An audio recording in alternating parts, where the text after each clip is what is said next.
तुम्हाला वांगं आवडत नाही आहे का? मग आजच ही रेसिपी बनवून बघा, कारण एकदा हे बनवलंत तर तुमचं हे फेवरेट होणार आहे 100%. त्यासाठी इथे मी 2 वांगी आणि 2 टोमॅटो घेतलेत. बारीक फोडी करून घेतल्या आणि शिजेल इतपतच यामध्ये कुकरमध्ये पाणी घातलं.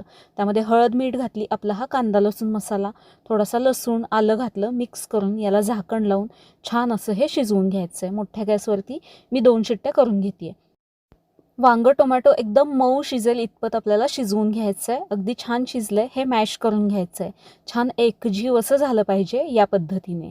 आता कढईमध्ये 2 चमचे तेल घालायचं आहे. तेल चांगलं गरम झालं की त्यामध्ये जिरे, मोहरी घालायची. एक कांदा घालायचा. कांदा थोडासा परतून घ्यायचा. त्यामध्ये परत आपला कांदा लसूण मसाला इथे घालायचा 1 चमचा.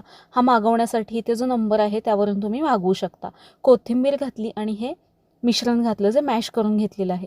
अगदी थोडंसं पाणी घालून, कोथिंबीर घालून 7-8 मिनिटे शिजवून घेतलं. शेवटी थोडासा गरम मसाला घातला. मस्त गरमागरम भातासोबत जबरदस्त ही वांग्याची भाजी लागते. माझ्याकडे बघून हे तुमच्या लक्षात आलंच असेल. आजच बनवून बघा. लाईक, शेअर आणि फॉलो नक्की करा. धन्यवाद.